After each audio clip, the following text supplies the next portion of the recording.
জয় শ্রীকৃষ্ণ চৈতন্য প্রভু নিত্যানন্দ, শ্রী অদ্বৈত গদাধর শ্রীবাসাদি গৌর ভক্তবৃন্দ। হরে কৃষ্ণ কৃষ্ণ কৃষ্ণ হরে হরে, হরে রাম রাম রাম হরে। বসুদক্ষে ভাগবতের পঞ্চম স্কন্ধের 19 অধ্যায়ের 24 নম্বর শ্লোকটি কণ্ঠহারের মতো প্রতিটি জীবের রাখা উচিত। এবং কি অপরূপভাবে বলেছেন এই শ্লোকটির মাধ্যমে। এই একটি শ্লোক যদি আমাদের জীবন দিয়ে আচরণ করতে পারি, তাহলে মানব জন্য ধন্য হয়ে যাবে, সার্থক হয়ে যাবে। প্রথমেই আমরা একটু উচ্চারণ করার চেষ্টা করি। কি সুন্দর করে ভগবান এখানে বলছেন, ন যত্র বৈকুণ্ঠ কথা সুদ অপগা, ন সাধব ভগবতা তদাশ্রয়া, ন যত্র যজ্ঞেশমখা মৎসবা, সুরেশ লোক অপি নবৈষ সেব্যতাম। কি অপরূপ সুন্দর করে বলেছি। আমরা অতি সংক্ষেপে সুন্দর করে এর বাংলা অর্থটা একটু জানি। যেখানে ভগবান বৈকুণ্ঠনাথের কথারূপ অমৃত ধারা প্রবাহিত হয় না, সেখানে ভগবত আশ্রিত সাধুগণ বাস করেন না। এবং যেখানে যজ্ঞেশ্বর ভগবানের সন্তুষ্টির জন্য মহৎ সেবা হরিনাম সংকীর্তন হয় না, সেই স্থান যদি দেবতাদের স্বর্গলোক হয়, তবু একজন জ্ঞানী ব্যক্তি সেখানে বাস করতে ইচ্ছা করেন না। আমরা সাধারণভাবে জ্ঞানী বলতে অনেক সময় বুঝি যে যারা জড়বিদ্যায় পণ্ডিত, কিন্তু ভাগবত কিন্তু জড়বিদ্যায় পণ্ডিতদেরকে জ্ঞানী বলা হননি। জ্ঞানী হবেন তিনি যে জ্ঞানের মাধ্যমে তিতাব জ্বালার হাত থেকে রেহাই পাওয়া যায়, জন্ম মৃত্যু জড়বৃদ্ধির হাত থেকে রেহাই পাওয়া যায়, সেই বুদ্ধিমান ব্যক্তিকে জ্ঞানী বলা হয়েছে। সুতরাং আমাদের আধ্যাত্মিকতা যদি লাভ করতে হয়, এই বিষয়গুলো যথাযথভাবে আমাদের মনে রাখা উচিত। এবং ভাগবতের মতো এত সুন্দর আর কিছু জগতে হতে পারে না। আজকের শ্লোকটি সমগ্র ভাগবতের একটি যুগান্তকারী ঘোষণা। আমরা সবাই ভাবি কোথায় ভালো চাকরি আছে, কোথায় ধন সম্পদ বেশি, কোথায় সুন্দর পরিবেশ, কোথায় স্বর্গীয় সুখ, আমরা এখানেই থাকতে চাই। কিন্তু ভাগবত বলছেন কত সুন্দর, দেখুন।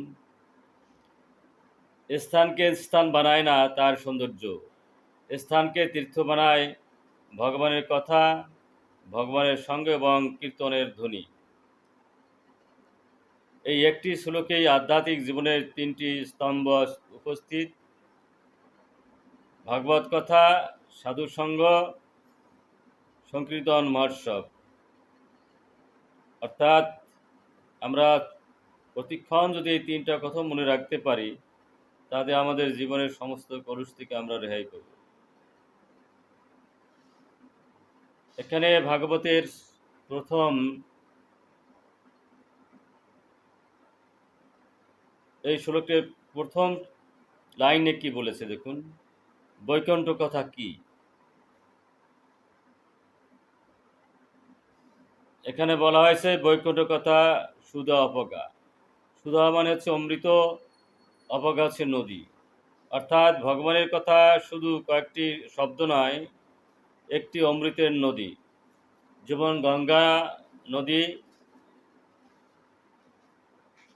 শরীরকে পবিত্র করে, তেমনি কৃষ্ণ কথা হৃদয়কে পবিত্র করে।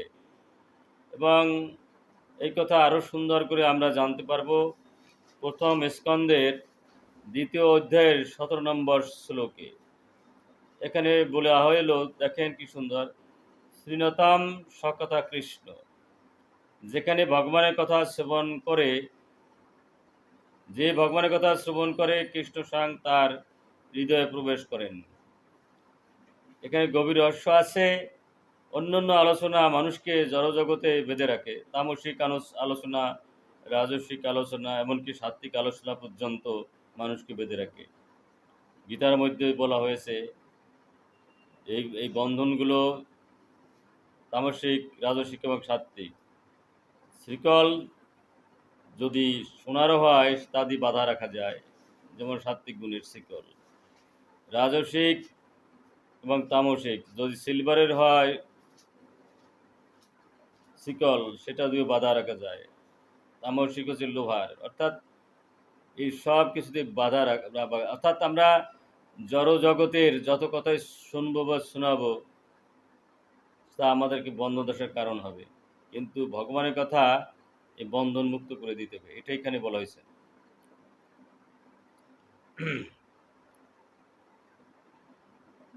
কেন ভগবানের কথা অমৃত? মানুষ প্রতিদিন অসংখ্য বিষয় শোনে, রাজনীতির খবর, অর্থনীতি, সমালোচনা, কিন্তু এসব শুনে মৃত্যু ভয় দূর হয় না। আপনারা এটা তো বাস্তব অভিজ্ঞতা আমাদের সবারই আছে। ভাগবত বলে কৃষ্ণ কথা শুনলে মৃত্যু পরাজিত হয়, অর্থাৎ তিতাব জ্বালা, জন্ম মৃত্যু জরাবধির হাত থেকে রেহাই পাওয়া যায়। এবং এর জ্বলন্ত অনেক দৃষ্টান্ত উদাহরণ রয়েছে। ধুন্ধকারী আত্মদেবের যে কাহিনী, সেখান থেকে আমরা জানতে পারি যে ভাগবত কথার মাধ্যমে সেই মহাপাপী উদ্ধার হয়ে গেছিল। এই জন্য বলা হয় কৃষ্ণ কথা শুনলে মৃত্যু পরাজিত হয়। এবং মহারাজ পরীক্ষিত 7 দিনের মৃত্যুর মুখোমুখি দাঁড়িয়েছিলেন, কিন্তু তিনি কৃষ্ণ কথা শুনে অমরত্ব লাভ করলেন। সুতরাং কৃষ্ণ কথার সময় কাটানোর জন্য নয়, আত্মাকে জাগ্রত করার জন্য। এবং 116টি সাধুর প্রয়োজনের কথা বলা হয়েছে।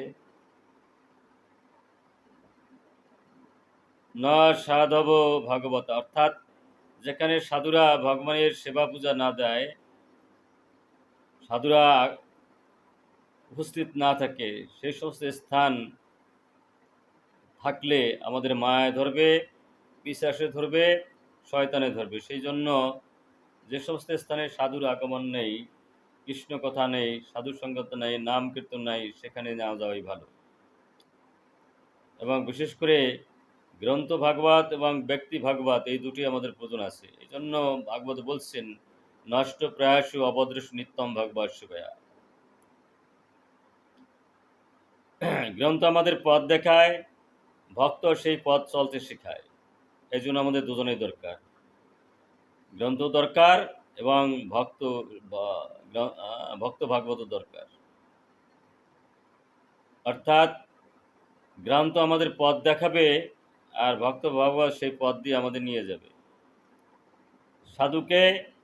সাধু মানে শুধু গেরুয়া পোশাক নয়। ভাগবতের 3য় স্কন্ধের 25 অধ্যায়ের 21 নম্বর কবিদেব খুব সুন্দর করে বলেছেন, তিতিক্ষব, এই জগৎ সংসারের সব কিছু আমাদের সহ্য করে যেতে হবে। যদি পাহাড় সমান দুঃখ কষ্ট আসে, সেটা আমার কর্মফল, আর সুখও যদি আসে, সেটা আমার কর্মফল। এবং আত্ম ইন্দ্রিয় প্রীতি বাঞ্ছায় যে কোটি বাঞ্ছা করে, কৃষ্ণের যে ইচ্ছা সেই ফল ধরে। সুতরাং আমরা যদি বহির্মুখ না হই, কৃষ্ণমুখী হই, তাহলে সব কিছু ভগবানের করুণা কৃপা ভেবে সব কিছু আমরা সহ্য করতে পারবো। আর যদি সাধুসঙ্গের বাইরে যাই, নাম কীর্তনের বাইরে যাই, ভাগবত কথার বাইরে যাই, তাহলে আমরা তিতিক্ষিত হতে পারবো না। সাধুরা সাধুর সঙ্গ করেন, ভাগবত সঙ্গ করেন এবং নাম জপ করেন, সেই জন্য সাধুরা তিতিক্ষ হয়ে ওঠেন। যেমন 22 বাজারে পিটানোর পরও তার মধ্যে কোনো অনুশোচনা বা আক্ষেপ ছিল না ব্রহ্মহৃদয়ের। এবং প্রহ্লাদ মহারাজের জীবনে কত না কষ্ট এসেছিল বাবার কাছ থেকে, কিন্তু কখনো সে ধৈর্য হারাননি। তারা জানেন এগুলি সব ভগবানের ইচ্ছাই হয়, সুতরাং কাউকে দোষারোপ করা যাবে না। আর সাধুরা না চাইতেই যেমন ভগবান সব দান সাধুরা দিয়ে থাকেন। করুণ, অর্থাৎ জগতের কল্যাণের জন্য সর্বশ্রেষ্ঠ ধনটি সাধুরা দিয়ে দেন, সেটা হচ্ছে এই ভগবানের কথা, ভগবানের নাম, এগুলি কী করে এই তিতাব জ্বালার হাত থেকে, জন্ম মৃত্যু হাত থেকে রেহাই পাওয়া যায়, সাধুরের অনুক্ষণ আমাদের শিখান। এই জন্য তারা হচ্ছে কারুণিক। সুহৃদ ব্যাপারটা হচ্ছে এই, বন্ধু হলে তো বিনিময় চলে, সুহৃদ না চাইতেই যে দিয়ে দিয়ে থাকে, যেমন ভগবানের সুহৃদ আর সাধুরও সুহৃদ। সাধুর কাছে চাই আর না চাই, তারা জীবের কল্যাণ কীভাবে সাধুরা সেই কাজটাই করে যান। এই জন্য সাধুরা হন সুহৃদ, সর্বদেহী নাম। এবং শুধু মানুষ না, ব্রাহ্মণ, ক্ষত্রিয়, বৈশ্য, শূদ্র, মুসলমান, হিন্দু, খ্রিস্টান, যে কোনো জীব, সকল আর জীবের কল্যাণের জন্য সাধুরা সব কিছু করে থাকেন। এই জন্য যথাযথ সাধু কখনো জীবত্তার মধ্যেও থাকেন না। এই জন্যই সাধু হন সহিষ্ণু, দয়ালু, ঈর্ষাহীন, কৃষ্ণনিষ্ঠ। এই জন্য আমাদের কখনোই সাধুসঙ্গ ছাড়া উচিত নয়। সাধুসঙ্গ ছাড়লেই আমাদের ভক্তি নষ্ট হয়ে যাবে। যেমন চারা গাছ যদি আমরা বেড়া দিয়ে না রাখি, তাহলে অবশ্যই গরু ছাগলে খেয়ে ফেলে। তদ্রূপ আমরা যদি সাধুসঙ্গের বাইরে যাই, তাহলে কাম, ক্রোধ, লোভ, মদ, মাৎসর্য এসে আমাদের ভক্তির জীবনটাকে খেয়ে ফেলবে। এই জন্য কখনোই আমাদের সাধুসঙ্গ ছাড়া উচিত নয়। এবং একটি লোহা আগুনের কাছে থাকলে আগুনের মতো জ্বলতে শুরু করে, তেমনি জীব সাধুর কাছে থাকলে ভগবত ভাব লাভ করে। তাই মহাপ্রভু বলেছেন, সাধুসঙ্গ সর্বশাস্ত্রে কয়, লবমাত্র সাধুসঙ্গ সর্বসিদ্ধি হয়। এখানে আমরা যদি নারদ মুনির দৃষ্টান্ত দেখি, তিনি অল্প সময় সাধুসঙ্গ করেছিলেন, সেই জন্য নারদ মুনি হতে পড়েছিলেন। এরকম অনেকের দৃষ্টান্ত আছে। এক মুহূর্তের প্রকৃত সাধুসঙ্গ জীবন বদলে দিতে পারে। সেখানে আমরা ওই সে ব্যাত এবং নারদমণি এবং ভরতমণির কাহিনী জানি, যিনি মৃগ শিকার করতেন। সাধু দর্শনের জন্যই মুহূর্তকালের মধ্যে সে সাধুতে পরিণত হয়ে গেছিলেন। সেজন্য আমাদের অনুক্ষণ সুযোগ পেলে সাধুর সঙ্গে থাকতে হবে। মহোৎসব বলতে কি বোঝায়? শ্লোকে বলা হয়েছে, যজ্ঞেশ মখা মহৎসেবা। কারণ আমরা অনেক সময় মহাসেবা অনেক কিছু বুঝতে চাই, কিন্তু আসলে কলিযুগের সর্বশ্রেষ্ঠ যজ্ঞ হচ্ছে হরিনাম সংকীর্তন। যেখানে হরিনাম সংকীর্তন নাই, সেটা মহোৎসব বলা যাবে না। এখানে ভাগবতের 11 স্কন্ধের পঞ্চম অধ্যায়ের 32 নম্বর শ্লোকে আরও সুন্দর করে বলেছেন, যজ্ঞেই সংকীর্তন প্রায় যজন্তে হি সুমদ। কি চমৎকার! যাদের প্রকৃত বুদ্ধি আছে তারা হরিনাম সংকীর্তন করেন। কেন কীর্তনকে মহোৎসব বলা হয়েছে? আজ মানুষ উৎসব মানে বোঝে আলো, সাজসজ্জা, খাওয়া দাওয়া, কিন্তু ভাগবত বলেছে, যেখানে কৃষ্ণের নাম নেই, যেখানে উৎসব নয়, সেখানে কেবল ইন্দ্রতৃপ্তি। প্রকৃত মহোৎসব যেখানে হরিনাম আছে, প্রসাদ আছে, ভক্ত সঙ্গ আছে, কৃষ্ণ কথা আছে। এখানে সবচেয়ে বিস্ময়কর কথা বলা হয়েছে, স্বর্গ কেন প্রত্যাখ্যানযোগ্য। এখানে কি চমৎকার কথা বলছে, সুরেশ লোকপি, অর্থাৎ স্বর্গ লোক। ভাগবত বলেছে, যদি যেখানে কৃষ্ণ কথা না থাকে, ভক্ত না থাকে, কীর্তন না থাকে, তাহলে সেই স্বর্গ ত্যাগযোগ্য। কেন? কারণ স্বর্গ সুখ আছে, কিন্তু কৃষ্ণ নেই। আর এই সুখে তো বন্ধন দশায় ফেলাই দেয়, এবং একটা সুখের পিছনে একটা দুঃখ চলে আসে। সুতরাং অনাবিল শান্তি সেই কৃষ্ণের প্রেম থেকে পাওয়া যায়, সেটা স্বর্গে নাই। সেই জন্য স্বর্গ পরিত্যাজ্য।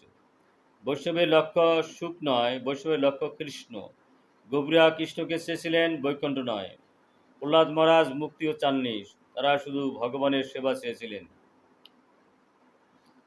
এই শ্লোকে আমাদের 3টি প্রশ্ন করতে শেখায়, আমি কোথায় বাস করছি। অর্থাৎ সে যদি আমরা স্বর্গের লোক, এমনকি ব্রহ্মলোকেও থাকি, সেখানে যদি ভগবানের নাম কীর্তন না হয়, সাধু সঙ্গ না হয়, ভাগবত পাঠ না হয়, সেখানে অবস্থান করা ঠিকই নয়। শুধু বাড়ি নয়, আমাদের চেতনা কোথায় বাস করছে। আমি কি শুনছি? সারাদিন কৃষ্ণ কথা শুনছি নাকি জড় কথা শুনছি?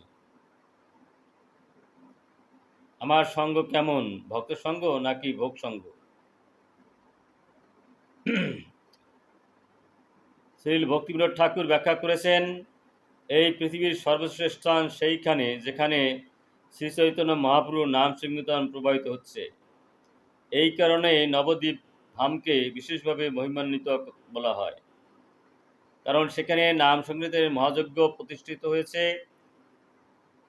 আমরা আধুনিক জীবনে কী শিক্ষা এখান থেকে লাভ করি? আজ মানুষ বাসা নির্বাচন করে, চাকরির সুবিধা দেখে, স্কুল দেখে, বাজার দেখে, কিন্তু ভাগবত শেখায় একটি প্রশ্ন আগে করো, সেখানে কি হরিনাম হয়? সেখানে কি ভক্ত আছে? সেখানে কি কৃষ্ণ কথা হয়? যদি থাকে সেই স্থানে তীর্থধাম। হৃদয়ের বৈকুণ্ঠ আরও গভীর অর্থ আছে। এই শ্লোকে শুধু বাইরের স্থান সম্পর্কে নয়, হৃদয় সম্পর্কেও। যে হৃদয়ে কৃষ্ণ কথা নেই, ভক্ত স্মরণ নেই, হরিনাম নেই, সেই হৃদয় মরুভূমি। আমাদের এই তিনটা কথা যদি মনে রাখতে পারি, তাহলে আমাদের জীবন ধন্য হয়ে যাবে। আমাদের হৃদয়ে কৃষ্ণ কথা থাকতে হবে, ভক্ত স্মরণ থাকতে হবে, আর হরিনাম থাকতে হবে। এই তিনটা থেকে যদি বঞ্চিত হই, তাহলে মানব যেমন ব্যর্থ হয়ে যাবে, আমরা যে স্থানে থাকি না কেন। আর যে হৃদয়ে হরিনাম প্রবাহিত হয়, সেই হৃদয় বৈকুণ্ঠ। আজকের শ্লোক আমাদের শেখায়, মানুষের প্রকৃত সম্পদ হলো না ধন, না সম্মান, না স্বর্গ। প্রকৃত সম্পদ হলো ভগবত কথা। প্রকৃত বন্ধু হলো সাধু। প্রকৃত উৎসব হলো হরিনাম সংকীর্তন। আর যেখানে এই তিনটি আছে, সেই স্থান কুড়িগর হলো বৈকুণ্ঠ। আর যেখানে এগুলো নেই, সেই স্থান স্বর্গে হলো বৈষ্ণবের কাছে মূল্যহীন। সুতরাং আমরা এই সূত্রের আলোকে এই কথাগুলো আমরা মনে রাখতে পারি। সাধুসঙ্গ, কৃষ্ণকথা, নাম সংকীর্তন, এই তিনে জীবের সমস্ত অন্ধকার দূর হয়। সুতরাং আমরা অনুক্ষণ যদি সুযোগ পেলেই হরে কৃষ্ণ কৃষ্ণ কৃষ্ণ হরে হরে, হরে রাম রাম রাম হরে হরে, এটা যদি অনুক্ষণ জপতে পারি, আস্তে আস্তে আমাদের সমস্ত কলুষ মুক্ত হয়ে আমরা দেবরতুল্লাহ মানব জীবন সার্থক করতে পারবো। হরে কৃষ্ণ, সকলার ইহকাল পরকাল মঙ্গল হোক। হরে কৃষ্ণ।